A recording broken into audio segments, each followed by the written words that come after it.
Jai Hind student, today we are going to discuss the another topic in the consumer protection. The consumer right. Under the section 6, the Consumer Protection Act, the consumer has the following right. The first, right to safety. The consumer has right to safety against the such goods which are hazard to his health, life and property. For example, superior and super standard drugs application made low quality of raw materials such as electric press, press cooker, etc. Low quality of food product like bread, milk, jam, butter. The consumer have right to safety against the loss caused by such product. Next, right to inform, right to representation. Consumer has the also a right that he should be provided with all the information on the basis of which he decide to busy goods and services. Such information related to quality, purity, and standard date of manufacture, method of use, etc. of the commodity. A producer required to provide all such information in proper manner so the consumer is not cheated.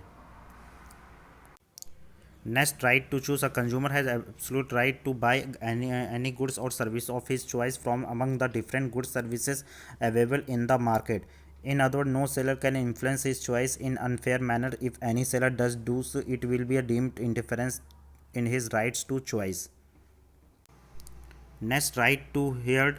A consumer have right to that his complaint is heard. Under this right, the consumer can file complaint against all those things which are prejudicial his interest. First, their rights mentioned above, right to safety and right to be informed, have relevance only if the consumer right to file his complaint against them. These days, several largest organizations have set up consumer service cell with view to provide the consumer the right to hear, and the function of cell is to be heard complaint of the consumer to take adequate measure to redress them. Many daily newspapers have also a special column to intend the complaint of the consumer. Next, right to seek redress. This right provides compensation to the consumer against unfair trade practice of the seller. If the quantity of quality of the product is do not conform to those promised by the seller, the buyer has the right to claim compensation. Several redresses are available to the consumer by the way of compensation, such free repair of the product, taking back of the product with the refund of money, changing of the product by the seller. Next, right to consumer education. Consumer education refer to educating the consumer consistently with regard to their right. In other words, consumer must be aware of the right they enjoy against the loss of any suffer on account of goods and services purchased by them. Government has several measures to educate the consumer, and civil supply quarterly magazine under the Bhokta Jagran, Doordarshan, Telecast, etc.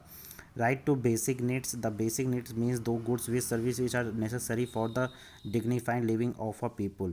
It includes the food, clothing, shelter, energy, healthcare, education, transportation. All the consumer have right to fulfill these basic needs. Next, right to healthy environment. The right to provide the consumer protection against the environment pollution so that quality of the life is enhanced. Not only this, it is also state the need of protect environment from the future generation as well. Next, consumer responsibility. The consumer has a number of rights regarding the purchase of things, but at the same time they have the responsibility too. It means the consumer should keep few things in the mind. They are consumer must exercise his right, have right with regard to the goods and services. They must aware of their rights while buying. These rights are safety, right to inform, right to representation, right to seek redress, and right to consumer education. Next, caution consumer do not buy blindly. Consumers should not fulfill of their reason while buying things. They should not take seller word as the final truth. In other words, while buying, consumer must get information regarding the quality, quantity, price of the goods and services. Next, filing complaint for the redressal of genius grievance. It is the responsibility of the consumer to approach the officer concerned in the case there is some complaint about the goods purchase. A later complaint may be find that the period of guarantee warranty has lapsed. Sometimes consumer ignore the depreciation of businessmen. This tendency increase the corrupt business practice. Next, advertisement often exchange behavior, false advertisement. These seller inform the consumer about their thing through the medium of advertisement. The seller exchange the quality of their goods through the advertisement. Do not forget to get receipt and guarantee and warranty card, and do not buy in hurry. These are the some consumer rights.